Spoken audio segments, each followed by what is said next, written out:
Rogers TV.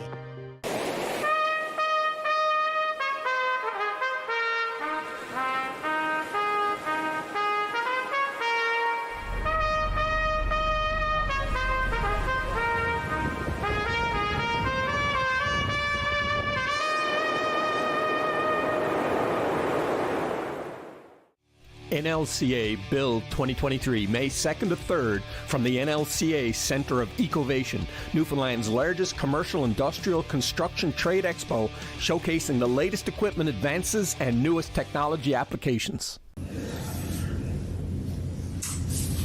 We look like we're ready to roll. Yeah, we're good. Ready to roll? Yeah. Okay. And it's recording? Yes, sir. It's recorded. Sometimes he doesn't trust me. Sometimes the outtakes are the best. All right, there's camera fellas right there. Okay. Yeah, so that's the camera right there. Yeah. So if you want to make a point, just look right on in there, okay? We'll get started now whenever we're ready. Jerry, you good? Ready to roll. All right, well, welcome to another edition of Gale Force Winds, and this time we're on location in the East End of St. John's. I'm pretty excited about it. I'm Allan Dale, and with me as always, my good buddy from this part of the world, Gerry Carew. How are you, Jerry? Well, you know, there's all kinds of things I could say here this morning, and I'm going to go into it a little bit. Technically, it's been a challenge. You know, we're here, first of all, for the people. Right. Barry, Chris, and everyone else we got. But I think the other thing we're here for is the view. And the forecast was for cloud. So anyone who knows video, and I'm not going to bore everybody, video or photography up against a window is incredibly challenging. The forecast was for cloud. I'm the only person in St. John's now pissed off that the sunshine is shining there. And, you know, I think we've technically got it as good as we can get. It's a little washed out in the back, but as the sun rises, it'll get a little bit better. But, yeah. Absolutely. Well, it is a beautiful day here in St. John's, and we are at the View Restaurant on Duckworth Street, which is about as far east as you can go in North America, actually. So we're pretty close to the edge of North America, the eastern edge of North America, right here at the View Restaurant, and pretty excited to be in this conversation today. So, gentlemen, why don't you go ahead and introduce yourself? Yeah, hi, my name is Barry Bennett, co-owner of View Restaurant. And I'm Chris Chafe, also co-owner of View Restaurant. And you know what, boys? Thank you for having us here. Like, what Allan and I are really interested in is how you build a business, you know, the challenges of going through and all that. But there's not another restaurant really that I know of in St. John's, probably in the world, has this kind of a view. Yeah, so that's right, yeah. It's pretty beautiful. Yeah, we're fortunate to have this space available to us for the last couple of years. It's been challenging for Chris and myself. But we managed to get through it, and you know, we're looking for better days ahead. Yeah. So, Barry, tell us about yourself. Where are you from? I grew up in St. John's. I grew up in mostly the downtown area. Just spent a little bit of time up on Gower Street here. Just so I'm very familiar with the downtown area and this sort of part of downtown. Went to Brother Rice High School, and I've been in this industry now for close on 40 years. Wow, 40 years in the food service industry. 40 years, yeah. I started off as a dishwasher out of high school, while I was still in high school at the age of 15 years old. Is that right? And I started at there's two places actually. It was the Courtyard Restaurant at the Murray premises. And some people may not or may remember this place, the Smorgasbord in on Topsail Road. Okay. Yeah, I remember that. so we're going back a ways now. Before my time. Yeah. I don't even know Chris was really born then. Barry, you learned a lot as a dishwasher in that business, eh? Well, I tell you, you have to start in the dishwasher. You have to start as a dishwasher to appreciate the job that these people do. A restaurant don't run without a dishwasher or a good dishwasher. It just doesn't happen. Yeah. And these people are the hardest working people in the business. Yeah. They're less. I guess, for lack of a better word, less appreciative, I guess, or you know, there is a thankless job, I should say. But they work to the bone by, and they're the hardest working people in the restaurant business. Yeah, because if that part fails in the business, right, things tend to slow down. Yeah, you need it. I mean, you know, the chefs need maybe pots and pans clean. Yeah. The restaurant needs dishes clean, the rotations and everything else, and you've got nobody there to do it. Yeah, and you're dishwashing in a fast-paced environment. Learn a few things. You learn a few new words too, I bet, when you're young. That's the one guy you don't want to call him sick. Well, no, right, exactly. Yeah, you want to learn a lot of few words. Real teamwork, though, isn't it, to pull this off? It is. I mean, Christmas up. I tell you right now, we got the best team in any restaurant. I guarantee you, we have a solid team, right from the dish.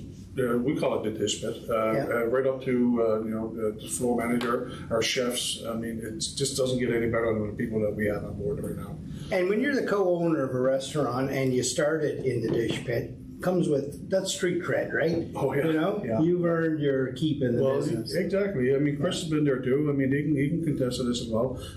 He can tell his story. But my story was that you started in the dish pit, and then there came a day where I was asked if I can go out in front.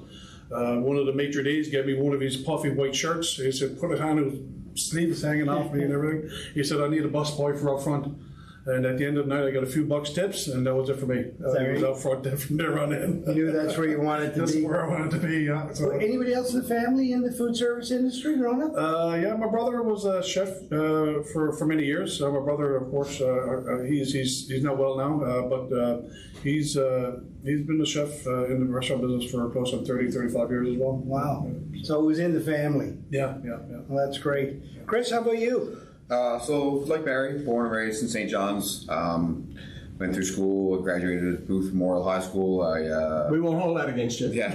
Two pro race guys. He went to Gonzaga. That's it, after the podcast. We'll kick the shit out. I said I was from Booth. Good luck with that. We'll kick shit out.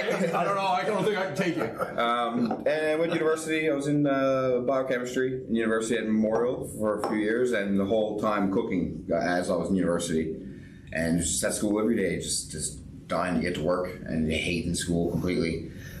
So I did about 3 years university, like I said, the whole while in the kitchen, and decided to make the full-time change. And I dropped out of university, I was 20 or 21, I guess, and then pursued cooking full-time.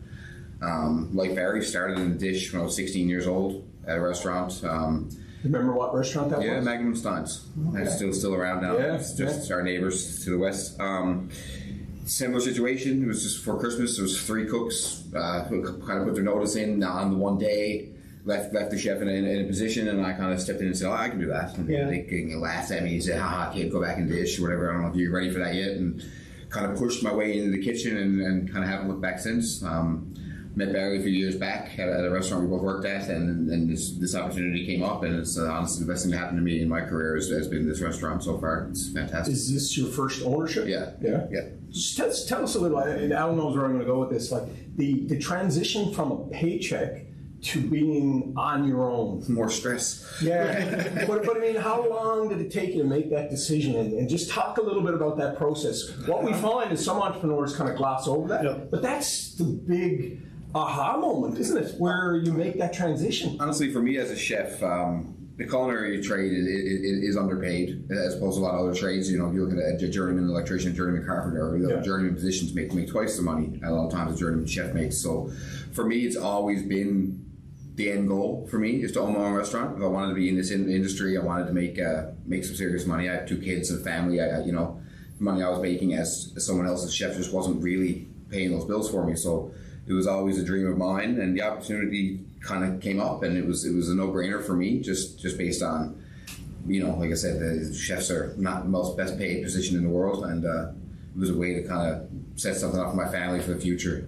Mm-hmm. So for you, Barry, like you haven't been on your own your whole life. How long have you been totally on your own in this industry? Well, I was previous owner of the previous restaurant that was here for a few years, but that didn't work out the way I hoped. But anyway, this kind of fell back into my lap again when I was approached to reopen up the restaurant. I was always asked if I can get a good chef to be partnered with, we'll go ahead and do it.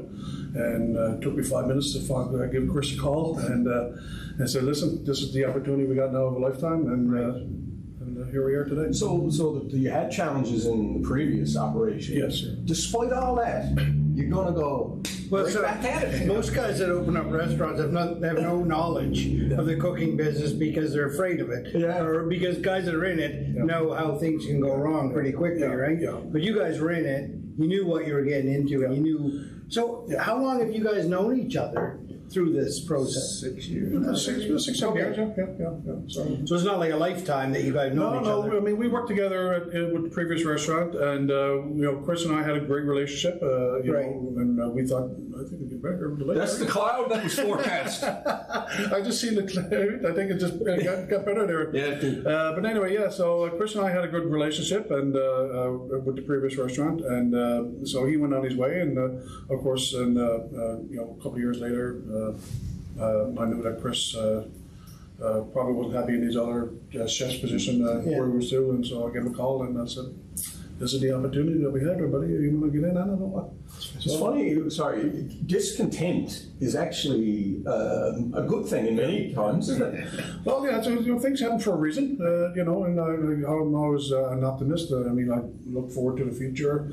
I'm always positive that, things will always get better, right? And you can't change the past. No. And just leave it alone, and you can only change the future, and look forward to it. And that's it. So you and Chris, you've got the front end figured out.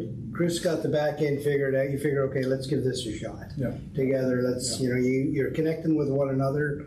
You trust, big thing, right? Trust is everything. Right, Absolutely. 100%. So you trust one another that we're going to give this a good shot, and you decide this is the place to do it right here. Tell us about this place.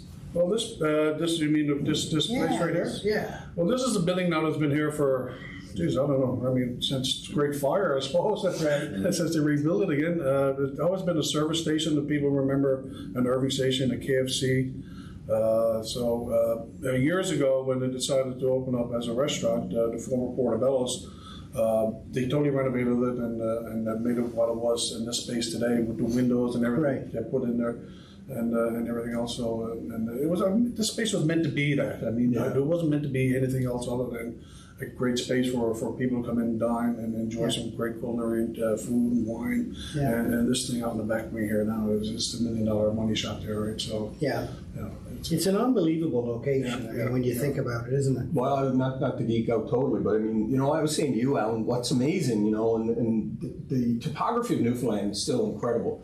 But the fact that the sun rises right up the middle of the Narrows is not lost on me how special that is. No, and we're the first people in North America to see the sunrise every day, right? So, and we can thank God for that. I mean, it's we're lucky to where we're doing and the place that we're into. It's just absolutely breathtaking. So, do you get to see this view, or are you in the kitchen all the time? Actually, no. The last, I guess, year or so per se, I got a real good chef here at View, Lacey. Lacey kind of heads up the day-to-day operations in the kitchen. I still oversee for distance and kind of trying to let her kind of grow a little and take off in her career. Yeah. She's a fantastic talent and just a great work ethic. She leads the team in a positive manner.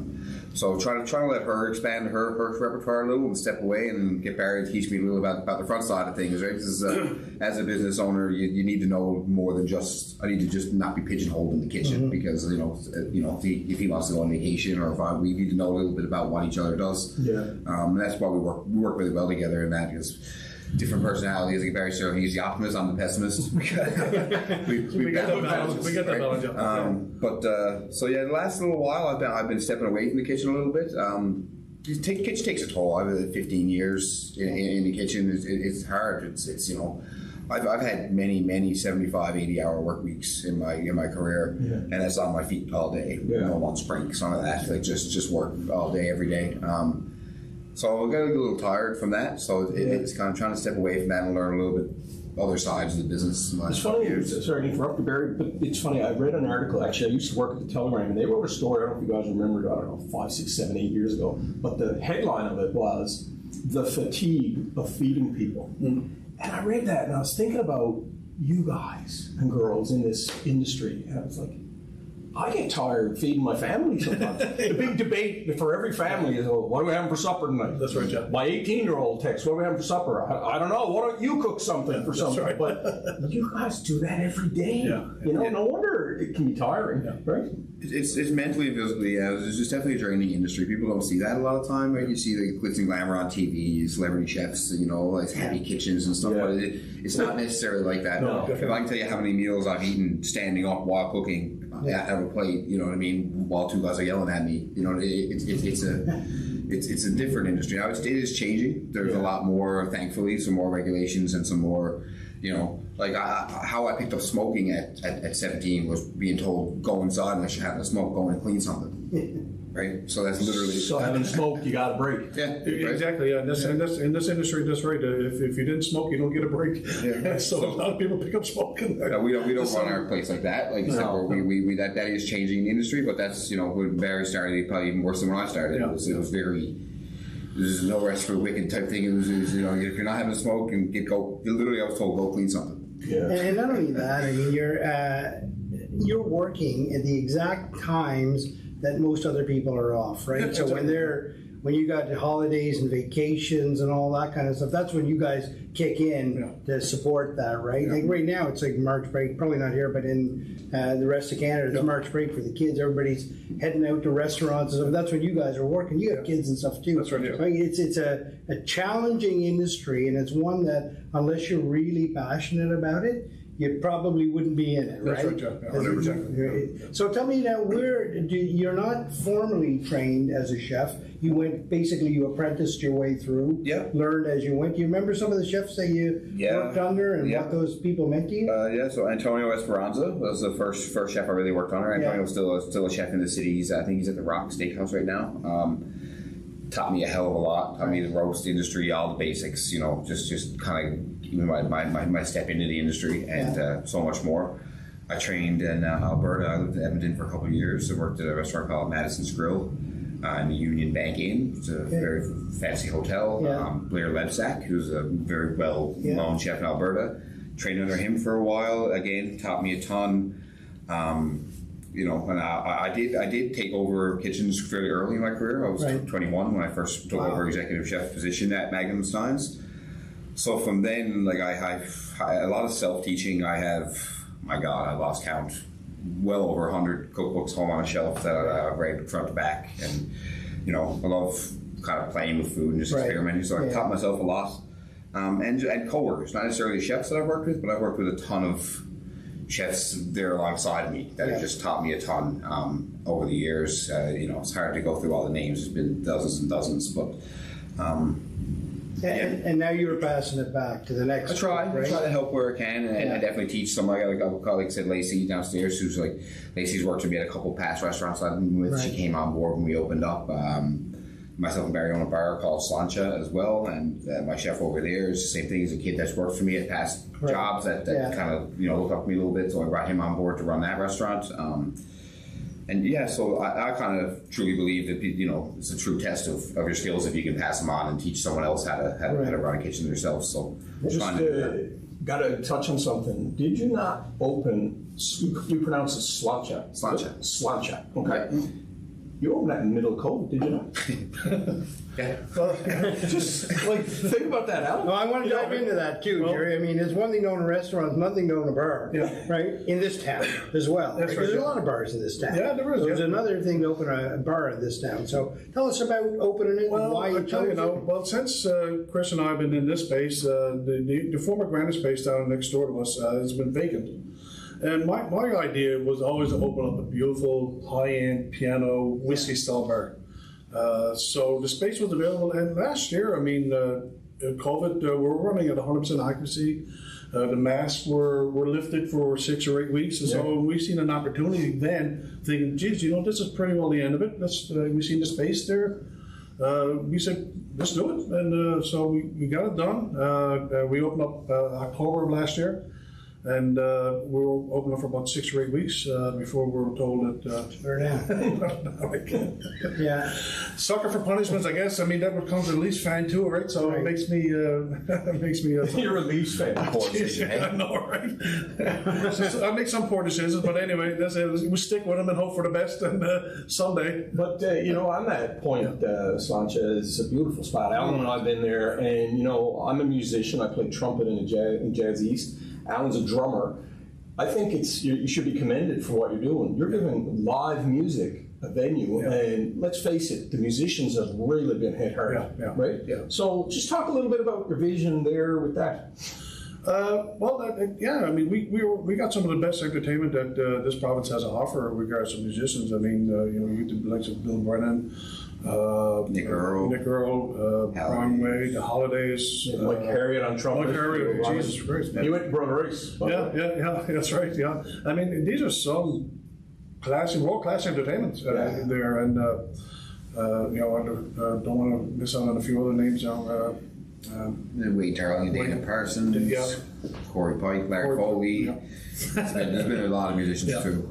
Wow. We wanted to offer, nothing wrong with the traditional Irish folk music. That's a big part of our scene here. But you can see that at a lot of bars. It's a lot of what you see. So we're trying to offer slightly different type of music with the trumpet and the jazz. We've had saxophone players. We've had Wade played 3 instruments, all with keys. So some of them work. So it's we're trying to offer something a little different, a little different than the Irish. Yeah, and just a little more up class a little as well, right? A place where people can go, just down and have a nice glass of wine. Yeah, it's just some finger foods and just listen to some great music. And that's what it's all about. And again, a fantastic view out of that spot too, right? Yeah, absolutely. It is.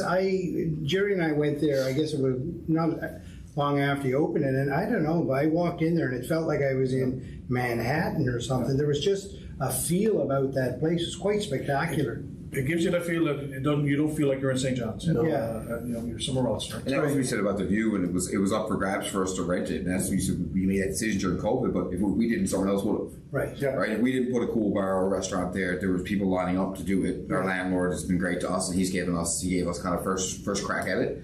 Yeah. So we did put something there. We'd have a competitor next door to us. Right. You know what I mean? We'd have it did. I know a lot of people look from the outside and say, "Oh, it doesn't make any sense to open a place during COVID," but for us, it made complete sense. We had a $1 million view next to our restaurant. You know what I mean? We still got to do one liquor and grocery run just in the same building. The logistics of it's very easy. And like I said, I didn't want someone else to put a bar. And they complement each other too, right? So I mean, people want to come in for dinner, go downstairs for an after dinner drink, or vice versa. Yeah. This area as well is becoming a more little destination. With the other Rudock, Bannerman, Sparrow across the street.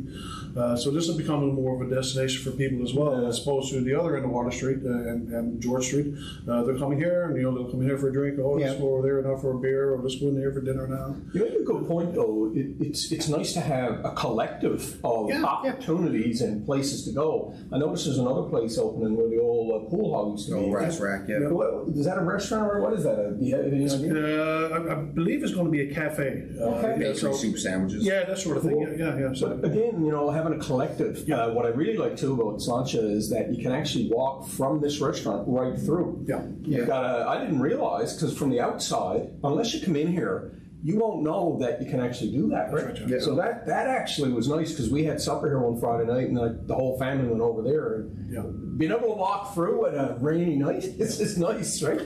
Yeah, you're right about this area too. I mean, I grew up down in this end of the St. John's, and it was, 30 years ago, this wasn't necessarily a spot to set up things. No. Right? And 20 years ago, I would argue it wasn't either. No.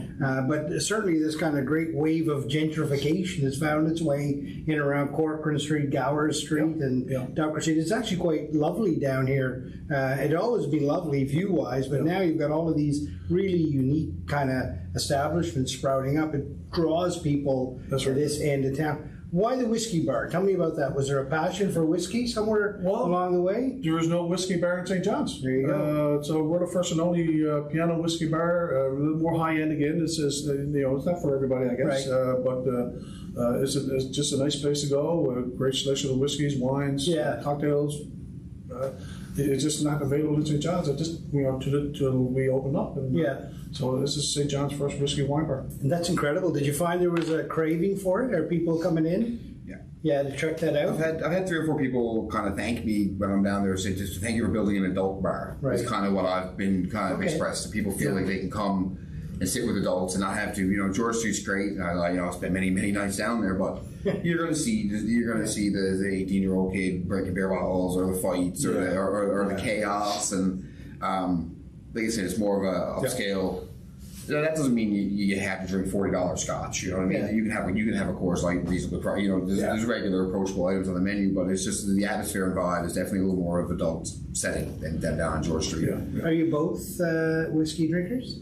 I am. Yeah. No, not so much. I'm not actually a huge drinker. I don't drink very much. No, very, very. Gerry and I don't drink at all. So Allan and I spent some time early in our lives in a different space, and we've decided I was 49 when I decided I had enough of this, right? Yeah.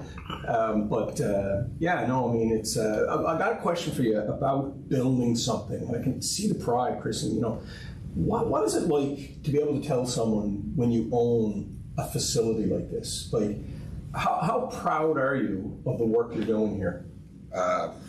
Unbelievably, like I said, other than my family, there's nothing I'm more proud of, to be honest, other than my kids. So it's like I said, it's been a dream and a goal of mine for a long time. Was to own my own spot, and it's exactly what I pictured. So that's why I have so much respect for our guests. Oh yeah, that's what gets me going. Listening to you talk like that, it's been a goal of yours for years, and here you are doing it. Yeah. What does it feel like for you to build something? You've done it a couple of times now. Well, it takes great pride. I mean, when I tell people, people ask me what I do for a living. I own a restaurant, I own a bar downtown, and I tell them what it is. I know what their expectations are when they hear it. Is, oh my God, the View restaurant, you have one of my best meals here, and all you hear about it is online, is all positive and. Stuff about it. It's the Whisky bar downstairs. I mean, you don't hear any negativity about it whatsoever. So that pulls a string in my heart. Because I worked so hard for it over the years to build. This is what I wanted to do. And make a comfortable living. I mean, we're not going to sneak rich out of this by no means. Right. But if we can make this last for many years ahead of us, we'll be okay. And, again, it's a comfortable living, and I'm just happy to have it. Your tolerance for risk is amazing. we live in a society, certainly, and I think the academic institutions and stuff marinate us in this. They take us away from wanting to take risk, right? But you guys seem to be willing to take risk and try something.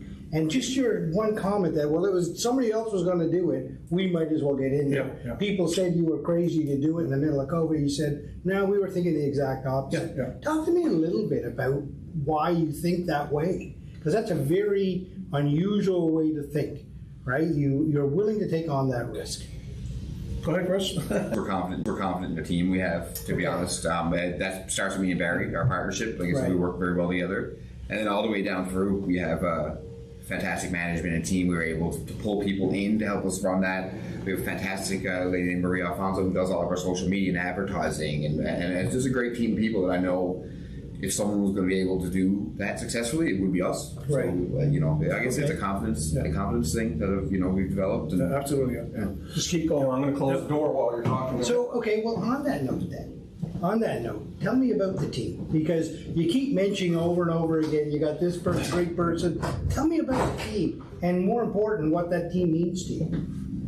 Well, when we first opened up this restaurant, we hired, we overhired. Now, Chris had his team already picked out into the kitchen because he knew who he wanted to work with years ago, a couple of years ago. So, and pretty well that team is still the core team that's on there now today. And same with the front of house as well. Right. When I hired, I hired 50, 60 people.